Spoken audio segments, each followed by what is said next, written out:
We all cherish and love Christopher Reeve's take on Superman. Obviously, you must be a big fan before you step into the role.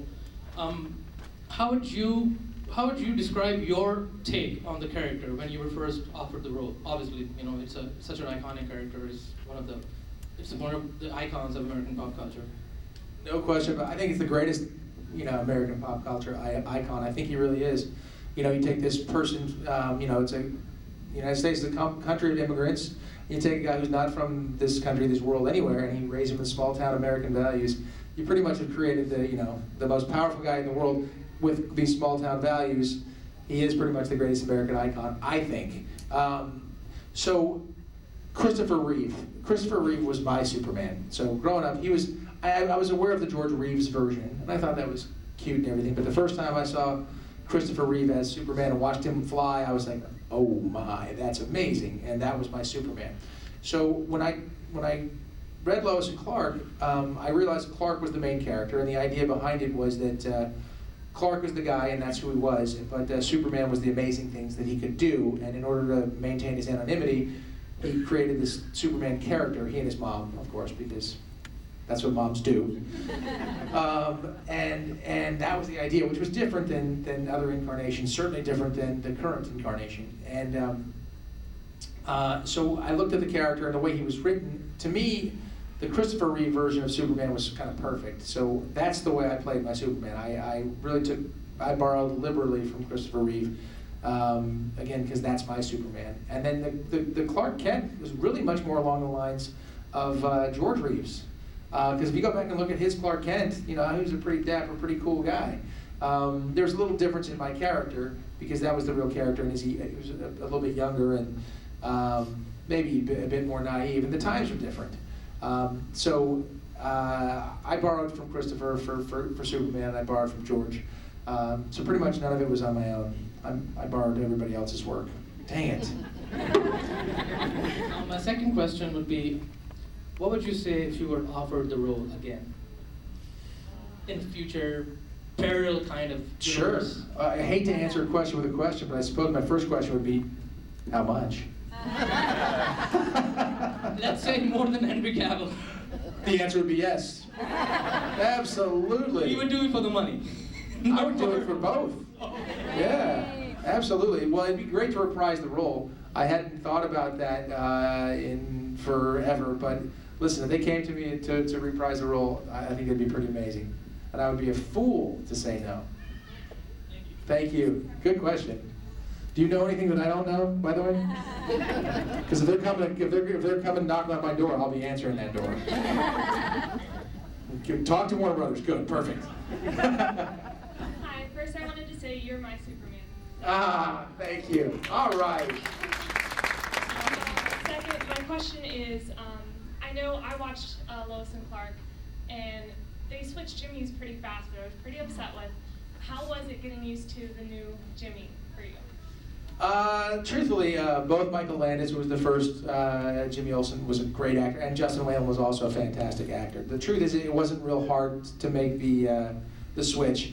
It's hard when you, at this point in time, now that I've done a number of shows, I realize there's a little bit of attrition. Sometimes people are going to go for various reasons, whether it's fighting about money, or if it's a time issue, or if they're going to have less care. There's a lot of different reasons why people go. Maybe someone who's difficult. That wasn't the case there. I think there was some sort of a contract dispute going on with the first Jimmy, but I'm not exactly positive. But it was pretty seamless. Justin's a very good actor.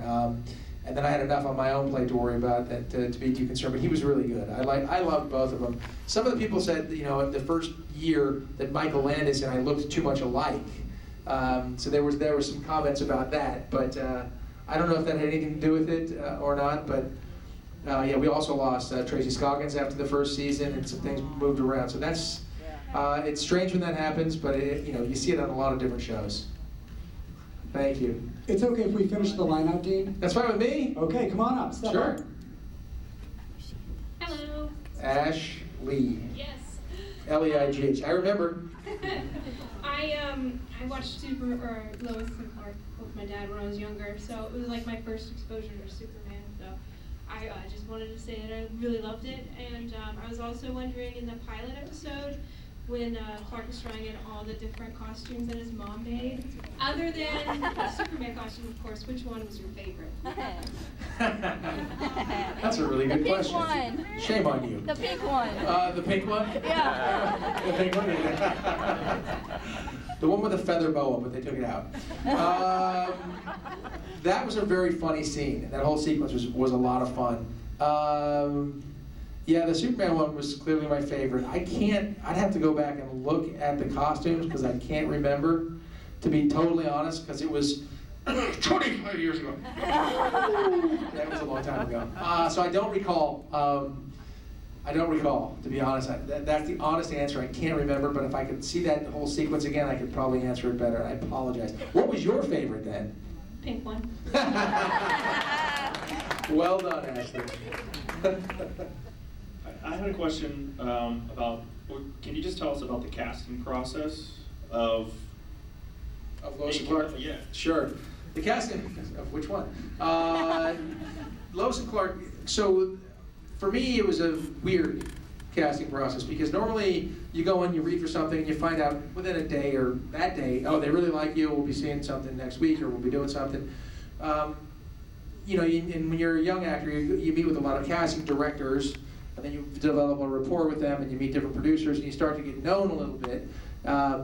And this particular show, the casting director I read for a number of times, they knew me and they liked me for the role, but I was the first person, period, male, female, anything, that they had seen in their producer session.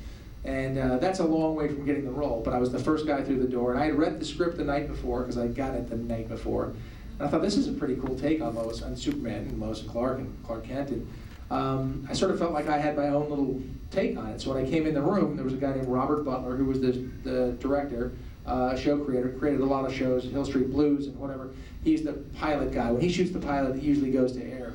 And they said, hi, how are you? I said, fine, thanks. Did you read the script? Yes, sir, I read it last night. What'd you think? I said, well, I think I have a different take on this. He goes, great, let's see it. So we read the scenes, finished the last scene. He said, great, thanks. I said, okay, bye. There goes that one. That's what I figured, and I didn't hear anything for weeks. So I figured, okay, that was the end of it. It's just another audition. You'll have anywhere from 1, 2 to 5 to 12 auditions in a week. You don't know. And then I was at a party 2 weeks later, and someone said, hey, my friend, she works in casting over others, and they say they're real high on you for that. That was actually Lorimar Television at the time. And they're high on you for that Superman thing. I was like, what? That was weeks ago. No way. And I spoke to her, and she's like, yeah, they really like you for that, and they're going to start bringing people in, next week. Well, lo and behold, the phone rang, and we started coming in, and there were just groups of us. There was probably, it was like this room kind of a feel, and everybody was reading for it, all the different roles and the different things. And then it started getting whittled down, and I saw a lot of people that I knew, a lot of actors that I knew. I was like, oh, that guy's here? Great. Oh, that guy's here? That's fine. He's got blonde hair. I'm not worried about him. And do things like that. And then they whittled it down. Finally, they wrote one scene, and it's funny because this scene was very pivotal for me. When I read this scene, I was like, I got it. I know what they're looking for. And the scene was that Lois is a bit inebriated, and she comes into Clark's house, and she's ready to just go all the way there. And Clark, he wants to, but can't because he's so moral and she'd been drinking. So that's the scene. She opens up the door, plants a kiss on him, and then proceeds to try to attack him. And he tries not to let that happen, being the moral boy that he is. So when I read that, I was like, I got this. So we read that one time. And the next thing I heard is that I had a chance to go to network. And the way it works as an actor is you have to sign a network deal before you go to network and test, so they know what they'd be spending, so to speak. So all this negotiation stuff goes on for a job that you don't even have yet. You still have to go and earn. And it happens now. It happens today all the time. It's the same process. And then you go to network and they pair you up with different actors and you go in. And I was very nervous, but I was very excited. And there were 2 guys that came down to the last 2 Superman, and there were 3 Lois Lanes. The Superman were myself and Kevin Sorbo. And he had blonde hair. So I was like, yeah, victory. And Terry was one of the 3 Loises, and the other 2 Loises, I ended up doing my scenes with them. And I had been offered some other series at the same time. So I had to pick which order I would test in, 1, 2, and you had to be in second position or third position, which was a great position to be in. So they had to tell me basically the next day whether I got the job or not. And they told me the next day after going through the process, they were like, yeah, you got it. And so I was cast, and it was a Thursday. And I went away with my buddy that weekend to go skiing in Utah. And they made me come back because they hadn't cast Lois yet. So I had to come back on the Monday, and they made me read with 10 different Lois Lanes in front of Network, which, by the way, I was terrified to do because I figured, oh my gosh, they're going to realize I can't do this, and they're going to fire me. And I had to stay in the room while they talked about the actor too, which was really something. So again, it was that same scene. Lois bursts through the door, kisses Clark, says, let's go, and Clark says, oh, why can't you, blah, blah, blah. So I had to, in front of the Network, do this 10 times in a row. And all the girls kissed very differently, by the way. I just want to throw that out there. Anyway, and I started getting more comfortable, and they didn't seem to be throwing me out of the room, so I figured I was going to hold on to my job. And the last girl to test for Lois Lane was Terry Hatcher. It's really telling. I hadn't spoken to her when we were shooting, when we were trying to do the Network test, because they never paired me up with her. And I sat there and tried to be quiet and do my thing and learn my lines, and I was so nervous, man. My heart rate, I don't even know what it was at the time. But so they said before the last girl reached, she wants you to come in and just run the lines with her. I said, okay, fine. I went in the room, and it was Terry. And she didn't say hi or anything. I said, I come in, I said, hi, and she goes, you don't like me, do you? I was like, what are you talking about? And she said, well, we were at Network, you never said a word to me. I was like, because we didn't read it. No, and I was already off balance. She was a pro. Anyway, so then we ran the line, so we went out there, and then we did the scene. She was the best actress. She was the best kisser. Neither one of them, mutually exclusive, so she would have gotten the job either way. But she really was the best, and that's really how the process went down. That was a longer story than you thought, huh? All right, Mr. Cain.